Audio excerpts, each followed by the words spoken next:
আমি যে খুব ভালো পাকা রাঁধুনি তা কিন্তু না, তবে নিত্যদিন খাওয়ার জন্য যে সমস্ত জিনিস রান্না করতে হয় মোটামুটি ওগুলো রান্না করতে পারি। তো আজকে রান্না করব হচ্ছে খাসির গোস্তর কালা ভুনা বা আচারি মাটন, যেটাই বলো না কেন।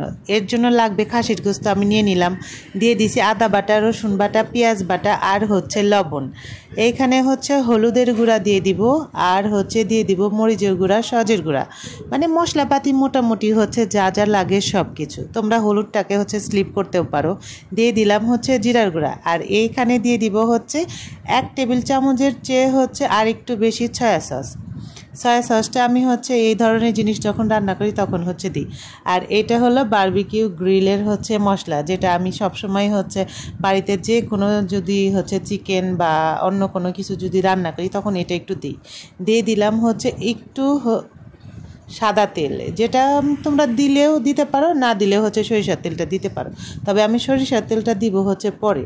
তো মশলাপত্র দেওয়ার পরে কিন্তু মশলা বাটার মধ্যে কিন্তু পানি থাকে, সেই পানিটাই কিন্তু উঠে গেছে। এর মধ্যে কিন্তু আমি কোনো এক্সট্রা মশলা দিই নাই। মা খাচ্ছি আর যে কী সুন্দর স্মেল আসতেছে, কি আর বলবো। লাস্ট মোমেন্টে হচ্ছে মনে পড়লো কিরে আমি তো হচ্ছে মরিচ বাটাটা দিইনি, তারপরে আবার মরিচ বাটা দিয়ে বেশ ভালো মতো হচ্ছে মেখে নিচ্ছি। আর এখন ফাইনালি আমি দিব হচ্ছে সরিষার তেলটা। সরিষার তেল আমি খুব বেশি হচ্ছে দিব না, জাস্ট উপর দিয়ে একটুখানি মেখে রাখবো এই জন্য।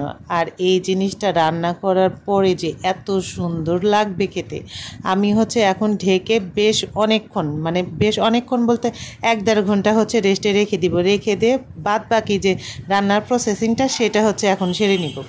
পেঁয়াজ বেরেস্তা করে নিব, কারণ অনেক হচ্ছে পেঁয়াজ লাগবে। এখানে কিন্তু অনেক পেঁয়াজ আমি বেরেস্তা করার পরে দেখতে পাচ্ছ এইটুকুনি, আসলে কিন্তু এইটুকুনি না, প্রায় কড়াইটা ভরাই হচ্ছে কাঁচা পেঁয়াজ ছিল। ভাজতে ভাজতে এখন এইটুকুনি পরিমাণে হচ্ছে আসছে। এখন হচ্ছে আবার যে গোস্ত রান্নাটার প্রসেসিং সেটা করে নেব। দিয়ে দিছি তেজপাতা, সাদা এলাচ আর হচ্ছে দারচিনি।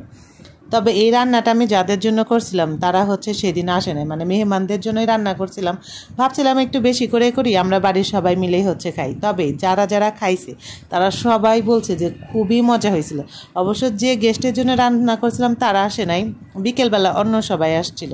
আর ঢাকনাটা খোলার পরে ভাই রে ভাই, এত সুন্দর একটা স্মেল আসছিল, কি আর বলবো তোমাদেরকে। তো হচ্ছে ভিডিওর মাধ্যমে আমি স্মেলটা হচ্ছে শুকাইতে পারতেছি না।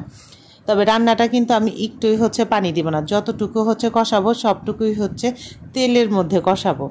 একটুখানি মশলাপাতি যুক্ত খাবার, তবে খেতে কিন্তু বেশ ভালো লাগবে। দেখো আমি বলছি না যে একটু পানি দিব না, জাস্ট গোস্তর যে পানি আর তেল আছে সেটা দিয়েই হচ্ছে গোস্তটা আমি কষা নিব। অলরেডি যেহেতু 1-1.5 ঘন্টা হচ্ছে আমি মাখায় রাখছিলাম, গোস্তর মধ্যে মশলা ঢুকে গেছে, একটু